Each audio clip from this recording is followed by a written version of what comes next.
भगवान कहते हैं यत्रोपरमते चित्तं पश्यन्नात्मनि तुष्यते, अर्थात ध्यान योग में पहले मन को केवल स्वरूप में ही लगाना है, यह धारणा होती है।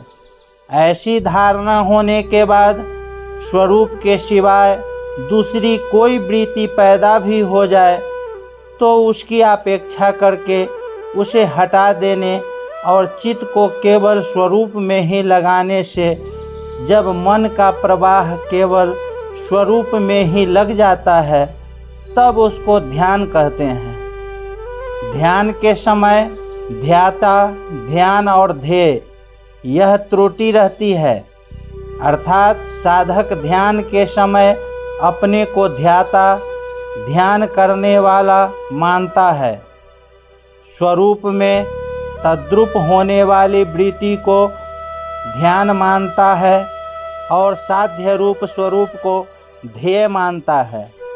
तात्पर्य है कि जब तक इन तीनों का अलग अलग ज्ञान रहता है तब तक वह ध्यान कहलाता है। ध्यान में ध्येय की मुख्यता होने के कारण साधक पहले अपने में ध्यातापना भूल जाता है, फिर ध्यान की वृत्ति भी भूल जाता है, अंत में केवल ध्येय ही जागृत रहता है। इसको समाधि कहते हैं। यह संप्रज्ञात समाधि है जो चित्त की एकाग्र अवस्था में होती है।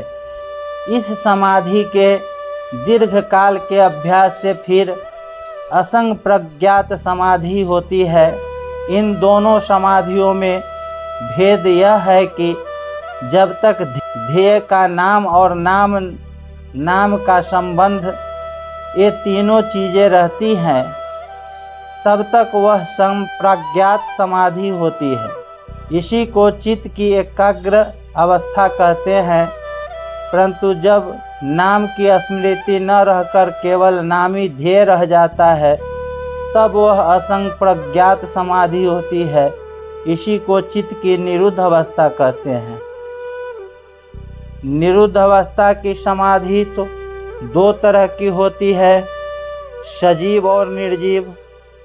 इसमें संसार की सूक्ष्म वासना रहती है, वह सजीव समाधि कहलाती है। सूक्ष्म वासना के कारण सजीव समाधि में सिद्धियां प्रकट हो जाती है। ये सिद्धियां सांसारिक दृष्टि से तो ऐश्वर्य है, पर परमार्थिक दृष्टि से चेतन तत्व की प्राप्ति में विघ्न है। ध्यान योगी जब इन सिद्धियों को निस्तत्व समझकर इनसे उपराम हो जाता है तब उसकी निर्विज समाधि होती है, जिसका यहाँ निरुद्धम पद से संकेत किया गया है। ध्यान में संसार के संबंध से विमुख होने पर एक शांति, एक सुख मिलता है जो कि संसार का संबंध रहने पर कभी नहीं मिलता। संप्रज्ञात समाधि में उससे भी विलक्षण सुख का अनुभव होता है। इस संप्रज्ञात समाधि से भी असंप्रज्ञात समाधि में विलक्षण सुख होता है। जब साधक निर्जीव समाधि में पहुँचता है तब उसमें बहुत ही विलक्षण सुख आनंद होता है। योग का अभ्यास करते करते चित्त निरुद्ध अवस्था निर्जीव समाधि से भी उपराम हो जाता है, अर्थात योगी उस निर्जीव समाधि का भी सुख नहीं लेता, उसके सुख का भोक्ता नहीं बनता। उस समय वह अपने स्वरूप में अपने आप का अनुभव करता हुआ अपने आप में संतुष्ट होता है।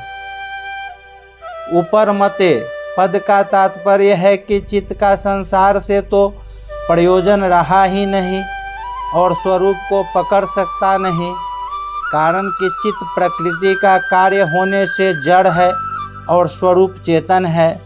जड़ चित्त चेतन स्वरूप को कैसे पकड़ सकता है? नहीं पकड़ सकता, इसलिए वह उपराम हो जाता है।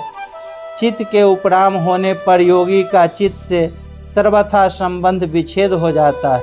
केवल अपना स्वरूप ही उसके संतोष का कारण रहता है।